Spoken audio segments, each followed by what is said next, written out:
بے پردہ عورت سے اگر پوچھو کہ تم یہ بناؤ سنگار کیوں کرتی ہو، یہ خوشنما لباس کیوں پہنتی ہو، وہ جواب دے گی اس لیے کہ میں خوبصورت نظر آؤں۔ اب ان سے پوچھو کہ اچھا یہ بتاؤ کہ تم یہ سب بناؤ سنگار کس کے لیے کرتی ہو؟ کیا اپنے پاک باز شوہر کے لیے؟ نہیں، یہ عورت صرف اس لیے تیار ہوتی اور بناؤ سنگار کرتی ہے کہ بازاری لوگ اسے للچائی ہوئی نظروں سے گھوریں۔ وہ لوگ جنہیں اللہ تعالیٰ کا خوف نہیں ہوتا، جنہیں عورت کی عزت اور عفت و عصمت سے کوئی سروکار نہیں، وہ لوگ اسے دیکھ کر آنکھوں کی لذت کا سامان بہم پہنچائیں۔ میری بہن، کیا تم نے کبھی سوچا کہ اللہ تعالیٰ نے تمہیں حجاب کا حکم کیوں دیا ہے؟ اللہ تعالیٰ نے تمہیں اپنی زینت چھپا کر رکھنے کو کیوں کہا؟ کیا اللہ تعالیٰ کو تم سے کوئی انتقام لینا ہے؟ نہیں، بالکل بھی نہیں۔ وہ بے پرواہ ہے، اسے کسی سے کچھ نہیں لینا، وہ کسی پر ذرا بھر ظلم نہیں کرتا۔ اس نے تمہیں حجاب میں رہنے کا حکم دیا تو صرف اس لیے کہ تمہاری عزت کو، تمہاری عفت و عصمت کو تحفظ ملے۔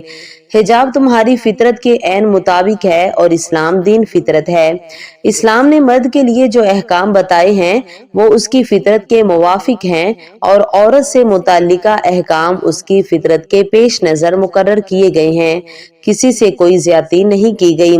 کچھ لڑکیاں گھر کے ماحول سے نہایت مہذب، باحیا اور سادہ طبیعت لے کر کالج یا یونیورسٹی جاتی ہیں۔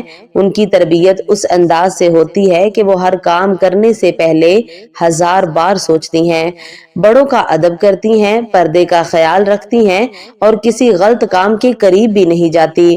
ان کے دل میں اللہ تعالیٰ کا خوف اور ماں باپ کی عزت کا خیال ہوتا ہے، لیکن اکثر ایسا ہوتا ہے کہ یہ نرمی اور شرافت ہی ان کے لیے آزمائش بن جاتی ہے۔ کالج میں جب ان کی ملاقات کچھ شوخ، بے پرواہ اور آزاد خیال لڑکیوں سے ہوتی ہے تو وہ ان کے رویے سے متاثر ہونے لگتی ہے۔ وہ لڑکیاں باتوں باتوں میں انہیں یہ باور کرانے لگتی ہیں کہ تم بہت بورنگ ہو، تمہیں خود کو بدلنا ہوگا، یہ زمانہ آگے نکل چکا ہے، اب ایسے شریف بن کر کوئی کچھ حاصل نہیں کرتا۔ شروع میں وہ شریف لڑکی ان باتوں پر دھیان نہیں دیتی، لیکن تنہائی، دوسروں کی توجہ کی خواہش اور خود کو اکیلا محسوس کرنے کا احساس آہستہ آہستہ اسے ان سہیلیوں کے قریب کر دیتا ہے۔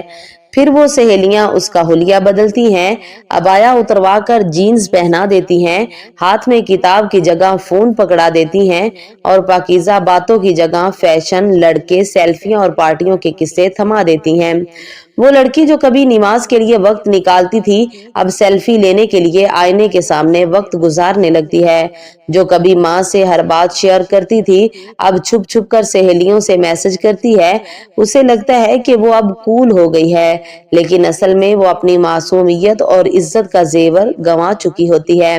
ایسے میں اگر اسے اس وقت پر کوئی احساس دلا دے، کوئی نیک دوست، کوئی استاد یا ماں باپ اسے روک لیں تو وہ سنبھل سکتی ہے، لیکن اکثر ایسا نہیں ہوتا۔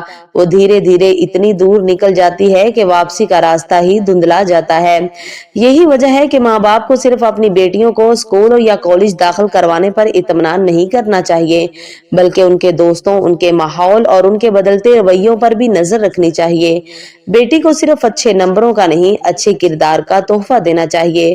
پردے کے معاملے میں بے پرواہی برتنے والی لڑکیوں کو بالآخر اس کے رویے کے خطرناک نتائج کا سامنا کرنا پڑتا ہے۔ وہ لوگوں کی نظروں میں حقیر ہو جاتی ہے۔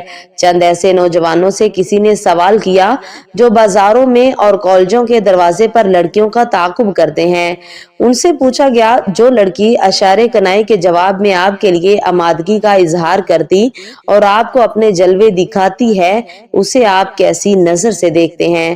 تقریباً سب کا جواب یہی تھا، ہم اسے حقیر سمجھتے ہیں، اس سے کھلواڑ کرتے ہیں، ہم اسے انگلیوں پر نچاتے ہیں، جب دل بھر جاتا ہے تو اسے لات مار کے پرے پھینک دیتے ہیں۔ پیاری بیٹیوں، یاد رکھو، دنیا کچھ وقت کے لیے تمہیں تالیاں دے گی، لیکن جب وقت گزرے گا تو تمہیں تمہارا ضمیر، تمہارا کردار اور تمہارا رب یاد آئے گا۔